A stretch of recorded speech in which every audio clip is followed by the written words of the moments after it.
perfecto. Ya estamos entonces en tiempo para pasar a... Muchas gracias, Isi, muchas gracias, doctora Karina. Excelente las dos presentaciones. Excelentísimas las dos. Maravilloso. Gracias, gracias. En tiempo. Exactamente. Bueno. Y gracias, doctor Mendoza, que se tiene que quedar. Doctor Mendoza se queda ahí porque seguimos con esto, porque viene infarto de miocardio. Antes de pasar a infarto de miocardio, queríamos agradecer enormemente el soporte de nuestros patrocinantes de lujo, Laboratorios Leti, Laboratorios MSK y Laboratorios La Santé, que irrestrictamente han estado apoyando a la sociedad en todos estos eventos de formación científica. Sin la presencia de esta industria venezolana comprometida con la educación, estos eventos no serían posibles, así que enormes gracias a los tres. A continuación, el coordinador del siguiente evento, de los siguientes estudios, que es en el escenario del infarto agudo de miocardio, va a ser nuestro amigo, admirado amigo, el doctor Lempira Guevara Mateus, profesor de la escuela, del jefe de la cátedra de cardiología de la Escuela de Medicina José María Vargas, gran líder de cardiología desde hace muchos años, gran miembro activísimo de la sociedad, hombre brillante con los medios que va a dar coordinación al siguiente evento. Lempira. Muy buenas noches y muchas gracias, Miguel, por tan generosa presentación. Es para mí un orgullo y un privilegio estar en este bloque sobre infarto, gracias al doctor Juan José Amaro, quien ha sido el creador de toda esta rutina a la cual ya nos estamos acostumbrados. Para mí es un gran honor presentar hoy al doctor José Luis Viloria, quien es cardiólogo hemodinamista, es magíster en cardiología, es jefe del servicio del Hospital Miguel Pérez Carreño y es cardiólogo intervencionista en el Centro Médico de Caracas. También tengo el gran placer de presentar a la doctora María Eugenia Morantes, quien es especialista en medicina interna, egresada de la Maternidad Concepción Palacio. Tuvimos la suerte de tenerla haciendo el posgrado de cardiología en el Hospital Vargas de Caracas. Es cardiólogo intervencionista formada en el Centro Médico de Caracas y actualmente se desempeña como cardiólogo intervencionista en el Instituto de Clínicas y Urología San Román. Hoy vamos a hablar de 4 temas importantísimos, resultados de toda esta confluencia de estudios durante el año. Tenemos por parte del doctor Luis Viloria, nos va a hablar sobre los estudios Paradise, EMI, y el estudio IAMI, y posteriormente la doctora María Eugenia Morantes con el estudio Rapid TNT y Smart EMI. Adelante, doctor José Luis Viloria. Buenas noches a todos, es un placer estar con ustedes acá. Gracias a la Sociedad Venezolana de Cardiología por extenderme nuevamente la invitación a este importante evento académico. En esta oportunidad me corresponde presentarles 2 estudios. El primero de ellos es el Paradise EMI, publicado en el Congreso de la Sociedad Americana de Cardiología, y el segundo estudio, el IAMI, publicado en el Congreso Europeo de Cardiología de este año. Para continuar entonces e iniciar la conferencia, vamos a hablar sobre el estudio Paradise EMI, cuyo objetivo principal fue el de determinar si el sacubitril/valsartán es superior al ramipril en reducir la incidencia de muerte cardiovascular, hospitalización por insuficiencia cardíaca o el desarrollo ambulatorio de insuficiencia cardíaca posterior a un infarto agudo del miocardio. En cuanto al diseño del ensayo, este ensayo enroló 5.669 pacientes. Fue un estudio de fase 3, multicéntrico, aleatorizado, doble ciego con control activo, diseñado para comparar sacubitril/valsartán a una dosis de 200 miligramos 2 veces al día versus ramipril 5 miligramos 2 veces al día con un seguimiento promedio de 23 meses. Estos pacientes fueron aleatorizados entre el primero y el 7º día del infarto agudo y debían tener una fracción de eyección menor o igual al 40% y o tener signos de congestión pulmonar. Adicionalmente, debían tener al menos uno de los siguientes factores de riesgo: edad mayor o igual a 70 años, una tasa de filtración glomerular menor de 60, diabetes, infarto previo, fibrilación auricular, una fracción de eyección menor del 30%, una clase Killick-Kimball mayor o igual a 3, o un infarto con elevación del ST sin reperfusión.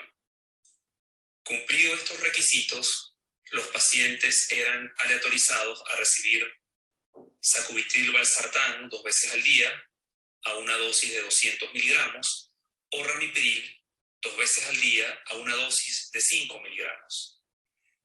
Los puntos finales primarios fueron muerte cardiovascular, hospitalización por insuficiencia cardíaca o insuficiencia cardíaca ambulatoria. ¿Cuáles fueron los resultados del estudio?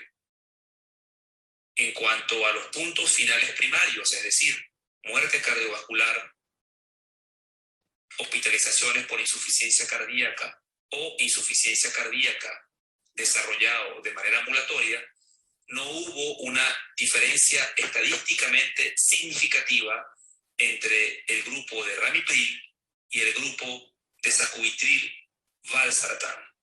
Y esto fue igual tanto para los puntos finales primarios como para los puntos finales secundarios. Es decir, no existió ninguna diferencia en ambos grupos.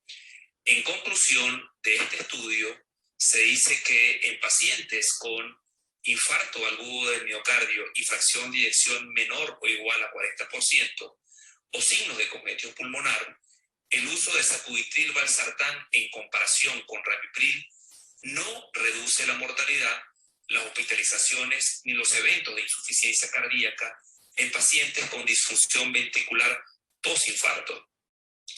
Los desenlaces de seguridad mostraron similar frecuencia en ambos grupos, excepto por la hipotensión que fue más frecuente en el grupo de sacubitril/valsartán. El segundo y último estudio es el estudio IAMI, cuyo objetivo principal fue el de determinar si la vacunación contra la influenza mejora los resultados clínicos en pacientes con infarto de miocardio reciente o enfermedad coronaria de alto riesgo. El diseño del ensayo abordó más de 3.800 pacientes. Fue un estudio internacional, multicéntrico, aleatorizado, doble ciego. Respecto a los criterios de inclusión, los pacientes del estudio fueron pacientes con infarto del miocardio con elevación del ST y sin elevación del ST, mayores de 75 años y que fueron sometidos a coronariografía o a intervencionismo coronario percutario. ¿Cuál fue la intervención en estos pacientes? Una dosis única del medicamento, en este caso la vacuna, del estudio durante la hospitalización dentro de las primeras 72 horas a un procedimiento invasivo o después de la admisión. Los puntos finales primarios fueron la reducción de muerte por todas las causas, un nuevo infarto al miocardio o trombosis del stent durante el primer año después de un infarto, con o sin elevación del ST. Los criterios de valoración secundario incluyeron un combinado de muerte cardiovascular, infarto del miocardio, trombosis del stent, accidente cerebrovascular, incluyendo accidente isquémico transitorio, hospitalización por falla cardíaca, muerte no cardiovascular, revascularización no planeada y hospitalizaciones por arritmia. Entonces, ¿cuáles fueron los resultados de este estudio? En cuanto al punto final primario, es decir, el combinado de muerte por todas las causas, infarto agudo del miocardio y trombosis del stent, se observó una importante reducción estadísticamente significativa en el grupo de los pacientes vacunados respecto al placebo. Cuando detallamos los resultados, nos damos cuenta que realmente la ventaja de la vacunación sobre el placebo estuvo fundamentada principalmente por la disminución de la muerte por todas las causas y por la disminución de la muerte cardiovascular, no siendo así con el infarto del miocardio ni la trombosis del stent. El resto de los puntos finales secundarios estuvieron sin una diferencia estadísticamente significativa en ninguno de los grupos. En conclusión, tenemos entonces que la vacunación temprana contra la influenza después de un infarto agudo del miocardio en caso de enfermedad coronaria de alto riesgo resultó en un menor riesgo de muerte por todas las causas y muerte cardiovascular a los 12 meses en comparación con el placebo. Muchísimas gracias por la atención. Un gusto haber estado con ustedes. Buenas, muchas gracias ante todo a la Sociedad Venezolana de Cardiología y mis respetos, ya que logran llevar a cabo estos grandes eventos a pesar de todas las vicisitudes que llevamos los venezolanos a nivel mundial. Y bueno, nos hacen estar al lado siempre de ustedes y estar aquí. Me toca hablar de dos trabajos. El primero es el RAPID TNT, que fue un ensayo aleatorizado de troponina T cardíaca de alta sensibilidad en el departamento de emergencia, realizado en Australia y presentado su primer resultados y seguimientos clínicos a los 30 días en el ACC del 2019, y hoy nos toca hablar los resultados clínicos y seguimientos a largo plazo a los 12 meses. Que su objetivo principal fue evaluar si los cambios tempranos en las concentraciones de troponina T cardíaca de alta sensibilidad en pacientes con sospecha de síndromes coronarios agudos sin cambios en el ST podrían tener mejorías en los resultados a largo plazo. Fue un diseño en el cual se llevaron los pacientes con dolor torácico con sospecha de síndrome coronario agudo sin cambios en el ST a aleatorizarlos en dos grupos. El grupo desenmascarado, que tenía una troponina, elevaciones de troponina entre 0 a 1 hora con un punto de corte en 5 nanogramos por litro, y el grupo enmascarado, donde se llevaba el punto de corte mayor de 5 y menor de 29 nanogramos por litro, realizado entre 0 a 3 horas de cuando llegara a la emergencia.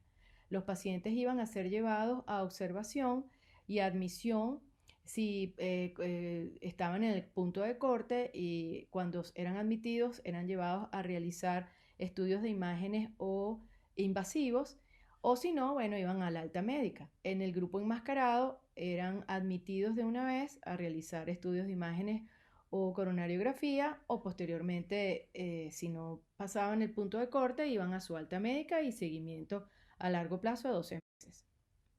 Su punto final primario fue evaluar la mortalidad por todas las causas y ocurrencia de infarto a los 30 días y 12 meses, y el punto final secundario fue evaluar la mortalidad por todas las causas o nuevos síndromes coronarios agudos, infartos, anginas inestables a los 12 meses, evaluar la mortalidad cardiovascular a los 30 días y los 12 meses, y admisión hospitalaria por diagnósticos no coronarios pero cardiovasculares, como eran arritmias, insuficiencias cardíacas sin infarto o accidentes isquémicos transitorios. Con respecto a los resultados del punto final primario, se encontró mayor incidencia de infarto y muertes a los 12 meses en el grupo de la medición de troponina cardíaca de alta sensibilidad entre 0 a 1 hora, comparado con el otro grupo de medición de troponina cardíaca de 0 a 3 horas, pero sin diferencia estadísticamente significativa, 5% versus 3,8%. Con respecto al punto de corte de menor de 29 nanogramos por litro, sí se encontró una mayor incidencia de muertes e infartos cuando se medía la troponina T cardíaca de alta sensibilidad en el grupo de 0 a 1 hora con respecto a la medición de 0 a 3 horas, con una diferencia estadísticamente significativa, 3,7% versus 2,3%.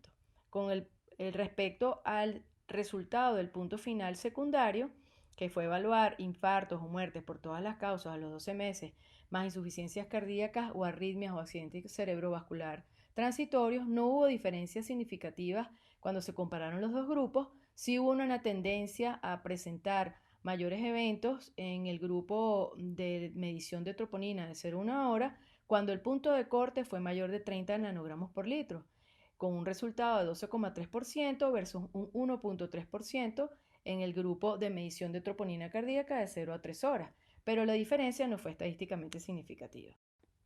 Encontramos como conclusión que el test de troponina cardíaca realizado de 0 a 1 hora con un seguimiento a largo plazo a los 12 meses no redujo el número de eventos isquémicos o infartos. Más bien, hubo más diagnósticos de infartos y muertes a los 12 meses cuando los puntos de corte fueron mayores de 5 y menos de 29 nanogramos por litro.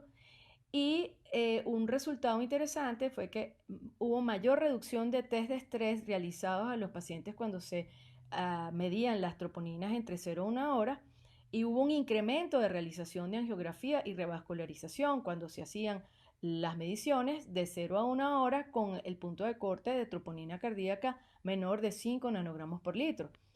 Lo que quiere decir que a pesar de que los diagnosticamos más rápido y los tratamos más rápido, no hubo reducción de la presencia de infarto y de muerte a los 12 meses. Ellos concluyeron al final que se requerían estudios posteriores para realizar estrategias óptimas para el manejo de síndromes coronarios agudos a bajas concentraciones de elevación de troponina T cardíaca. Seguimos entonces con el trabajo de monitor cardíaco implantable en pacientes de alto riesgo postinfarto agudo del miocardio con disfunción autonómica cardíaca y moderada reducción de fracción de eyección del ventrículo izquierdo. El objetivo de este estudio fue evaluar si la detección temprana de eventos arrítmicos serios con monitor cardíaco implantable era superior al seguimiento convencional en pacientes con infarto agudo del miocardio, disfunción autonómica y una fracción de eyección entre 36 y 50%. Hubo 905 pacientes elegibles a los cuales se le pudo hacer un seguimiento de su bioseñal solo a 400 pacientes, de los cuales hubo una aleatorización al grupo que se le implantó el monitor cardíaco llamado Reveal, que es del grupo de Medtronic, y a los otros pacientes se le hizo un seguimiento convencional basado en su historia clínica y realización de holter de arritmia según los síntomas. Los pacientes que se le implantó el monitor cardíaco, se iba a hacer su transmisión de señal al laboratorio de 48 centros. Esto fue entre ciudades de Alemania y Ámsterdam. Y posteriormente a los dos grupos se le hizo su seguimiento de arritmias, tratamiento y seguimiento por 21 meses.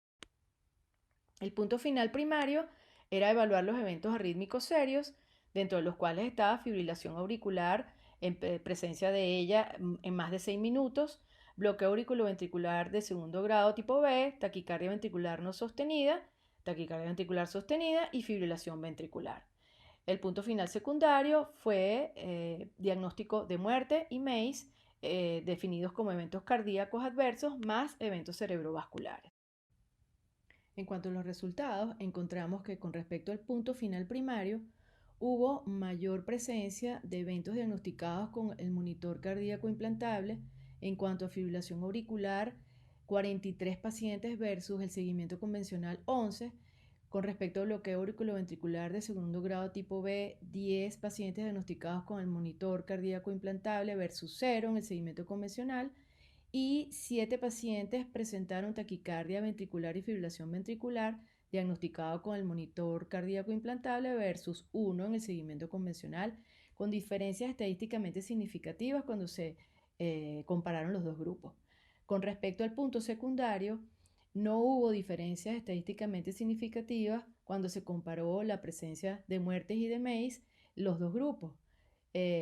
11 muertes diagnosticados con el monitor cardíaco implantable versus 9 en el seguimiento convencional y 25 pacientes con MACE versus 26 en el seguimiento convencional.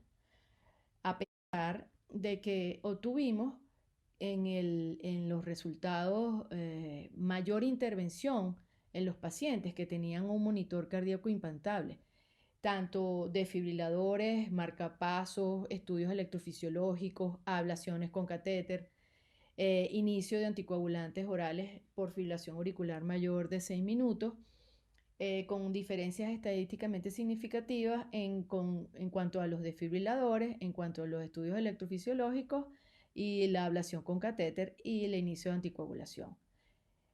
O sea que podemos ver que este estudio no tiene poder para diferenciar éxitos finales, es una muestra pequeña y seguimiento corto, y la detección temprana de eventos arrítmicos serios en este trabajo con monitor cardíaco implantable no se puede concluir si pudiera tener pronóstico y conllevar a una intervención que termine en mejores resultados en cuanto a MACE y a mortalidad.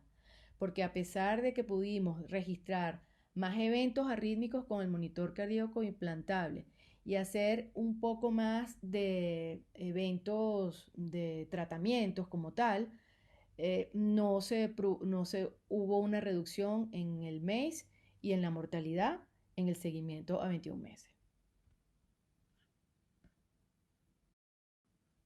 Gracias por su atención.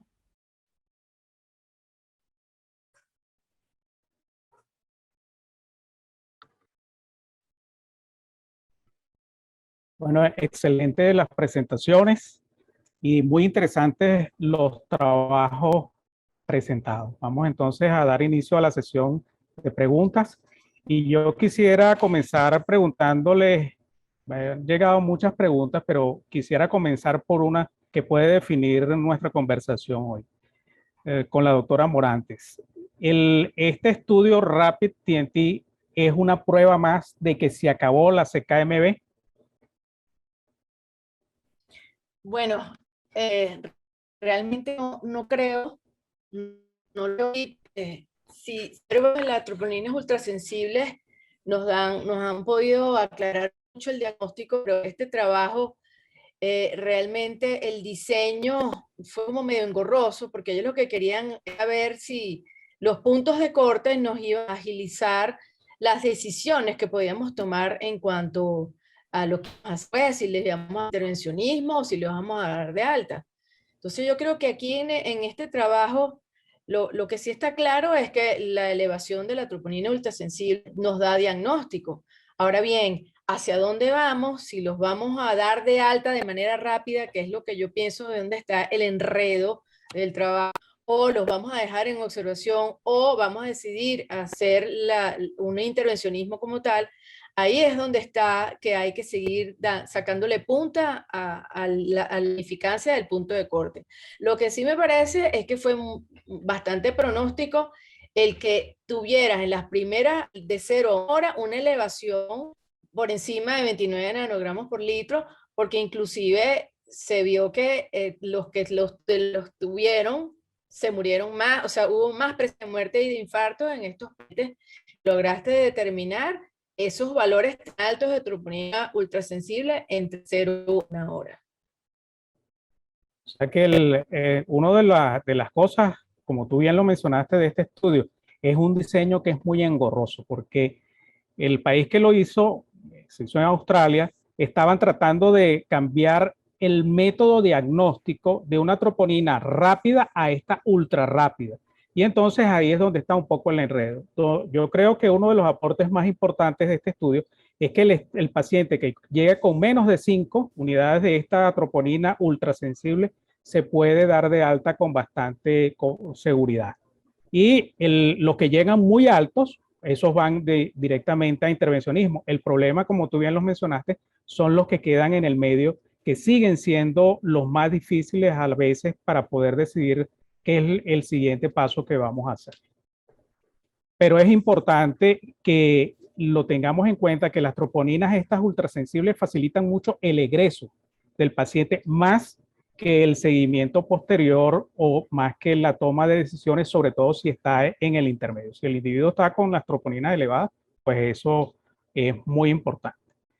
Sí, con el doctor, no sé, lo que las guías recomiendan actualmente es esencialmente sostener el diagnóstico bioquímico de infarto en troponina ultrasensible y ya no utilizar para diagnóstico de rutina de infarto de acuerdo al escenario en el que te estás desenvolviendo desde el punto de vista de disponibilidad de las pruebas, por supuesto. Ya no se usa de rutina ni la CK ni la CKMB para hacer diagnóstico de infarto. Sí, Así es, ahorita lo que se está definiendo es tratar de aumentar la velocidad del diagnóstico. Exacto. O sea, estamos pasando de algoritmos de toma de decisión con 6 horas a 3 horas, a 2 horas, a 1 hora. Exacto.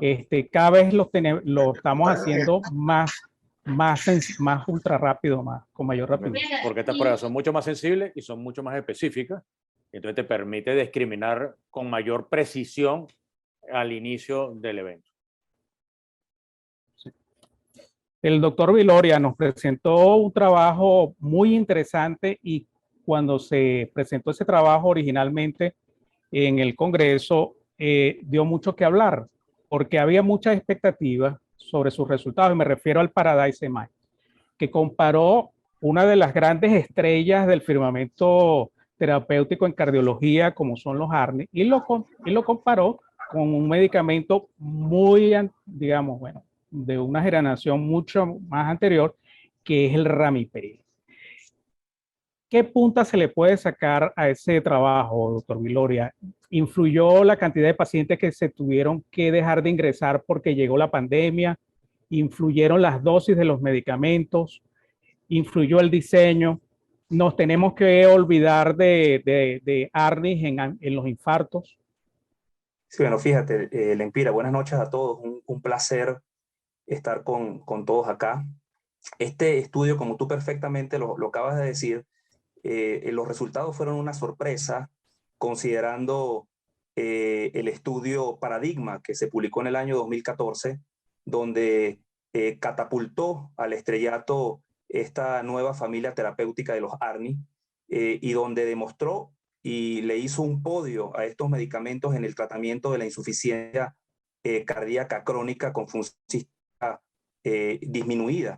disminuida menor de 40%, y que después en ese estudio original fue disminuido a menos de 35%. Es decir, que realmente estos pacientes estaban con una función sistólica importantemente deprimida. Ahora bien, se quiso reproducir y se quiso intentar demostrar los mismos resultados en el contexto de pacientes con infarto agudo. Lamentablemente, para esta familia farmacológica los resultados no fueron positivos, a pesar de que efectivamente resultaron ligeramente mejores sin una significancia estadística, que para efectos de lo que queremos, pues pareciera no tener mayor importancia. Recordemos que los pacientes con infarto agudo son pacientes bien complejos.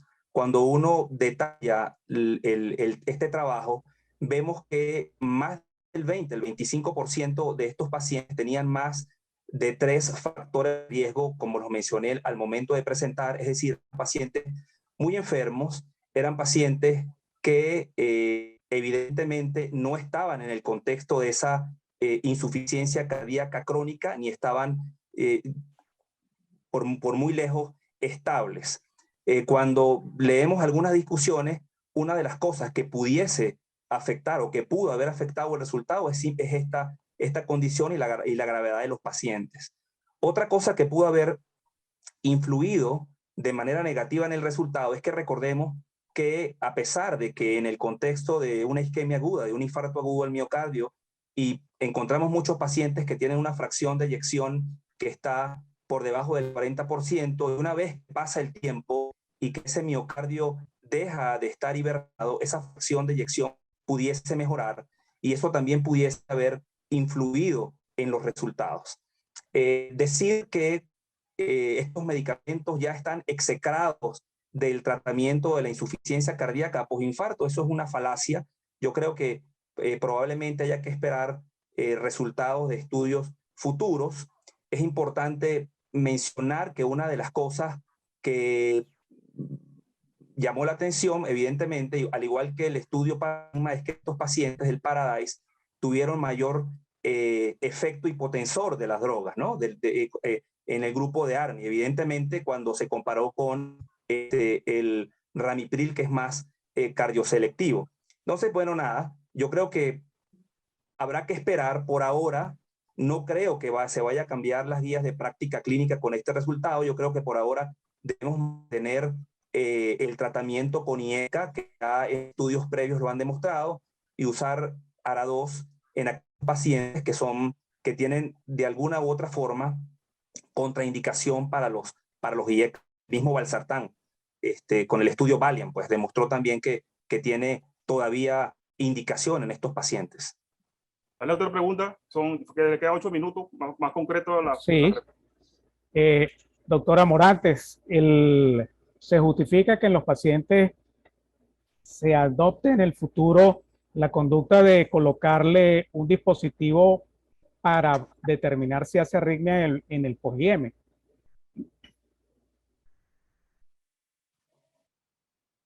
Tiene el micrófono apagado.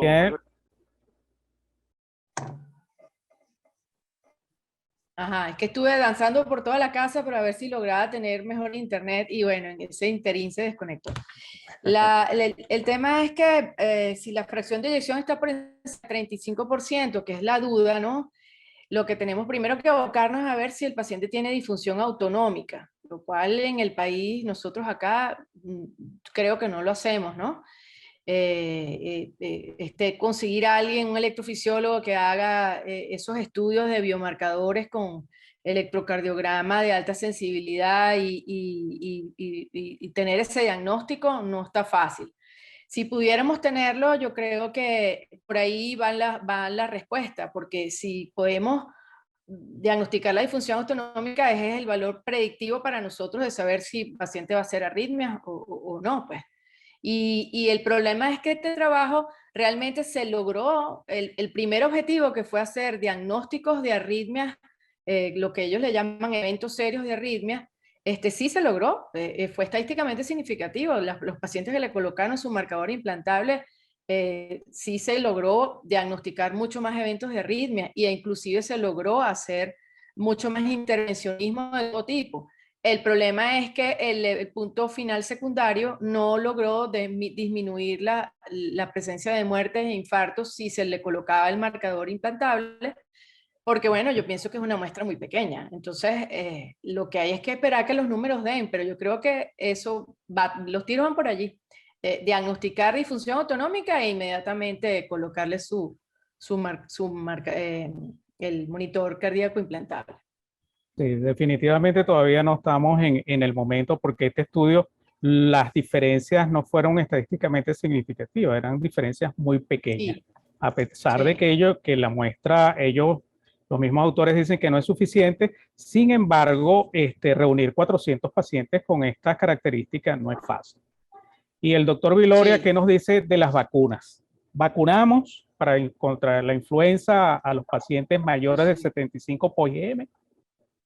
Sí, yo creo que aquí la respuesta contraria a la previa es sí, definitivamente ya lo sabíamos, de hecho, ya lo sabíamos en estudios muy pequeños previos como el Fluvac, por ejemplo, que la vacunación contra la influenza traía beneficios en cuanto a la mortalidad. Este estudio, ya un estudio más grande, randomizado, digamos, confirmó que definitivamente estos pacientes post-IM se benefician de la vacunación contra la influenza, así que yo creo que va a formar parte dentro de las indicaciones claras posterior a un infarto agudo del miocardio, sin duda alguna, y probablemente las guías lo van a tomar así, o sea que definitivamente sí, hay que vacunar a los pacientes posterior a un infarto, y no solamente posterior a un infarto, sino los pacientes mayores de 75 años con cardiopatía isquémica y factores de riesgo porque se van a beneficiar.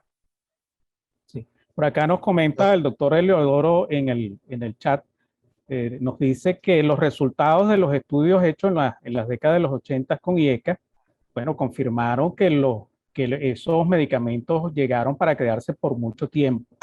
Y ahora hay una cosa interesante que llama la atención en el Paradise, y es que ellos llevaron a los pacientes a dosis máxima de sacubitril, pero mantuvieron a los pacientes con una dosis de 5 de ramipril, cuando pudieran eventualmente haberlo subido.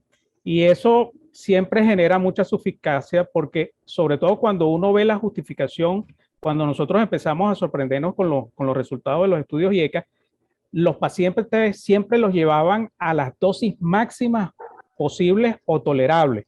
Y entonces cuando uno ve un estudio donde alguno de los dos estudios, de los dos medicamentos que se comparan por diseño del estudio, no van a dosis máximas, entonces eso siempre genera una suspicacia de saber si eso sería de diferente manera si lo hubieran hecho de otra forma.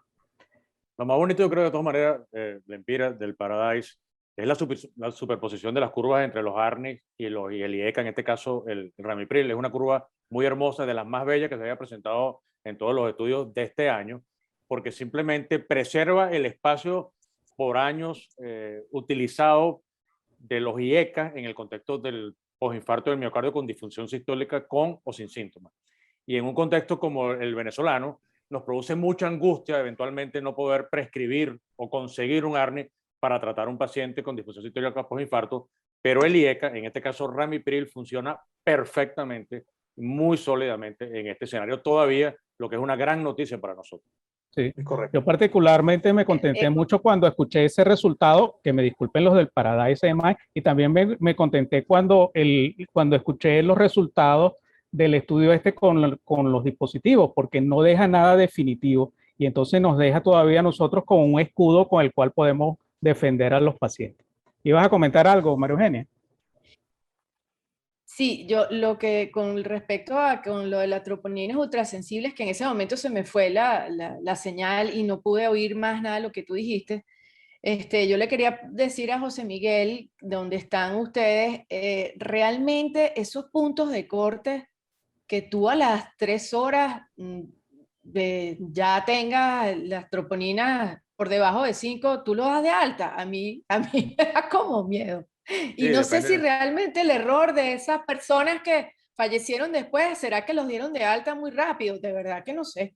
No, la Sí, verdad es que sí. al final, claro que te da el miedo por lo que veníamos haciendo previamente, pero es un extraordinario marcador. Y si está negativo, Sí. está de alto seguro. Sí, el valor O sea, predictivo negativo es muy alto. muy alto. Pero fíjate que Sí, la claro, cuestión... Por supuesto.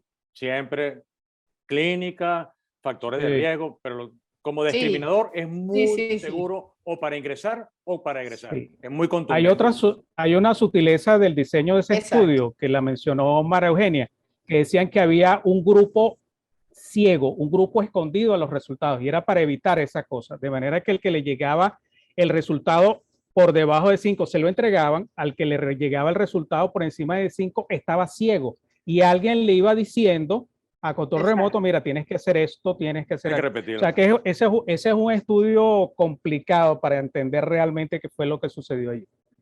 Bueno, Mira, yo quiero hacer un Es comentario. engorroso, muy engorroso. Comentario, doctor Sí, sí. Mendoza. Dígame. Sí, yo quiero hacer un comentario. La presentación excelente del doctor Viloria del estudio YAMI. A mí me tocó hacer por suerte, una presentación sobre la vacuna de influenza y enfermedades cardiovasculares en el Congreso de la American Heart. El mensaje que él lo dio, pero resaltarlo.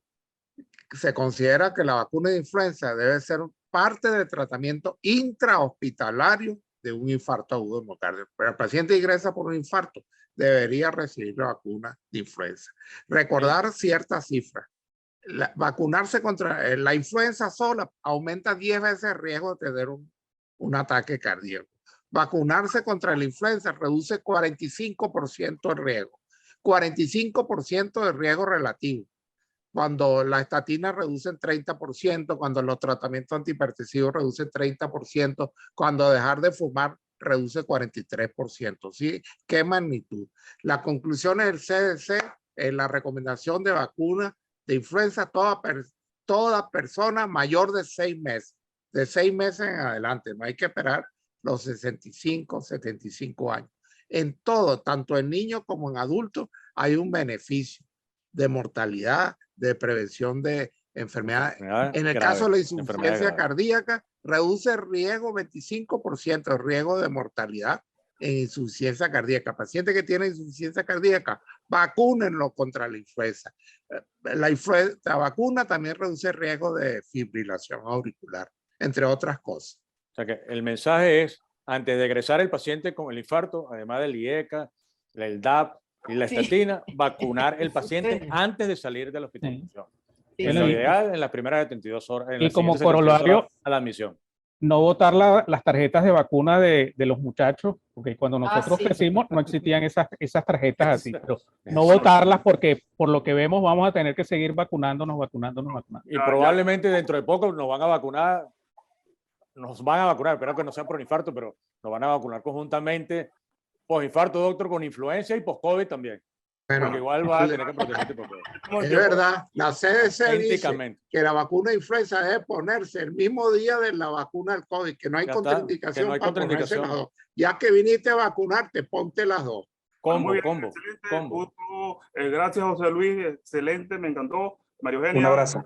Bueno, muchas gracias a todos. Muchachos, excelentes presentaciones y estamos en contacto. Lo único que no estoy de acuerdo es cuando comparan drogas nuevas contra viejas, yo siempre ligo a las nuevas. La idea es que las nuevas sean mejores que las viejas. Esa es la idea. Claro, esa es la idea siempre. Puede ser consuelo para nosotros, pero tenemos las nuevas. No, las nuevas tienen que ser mejores.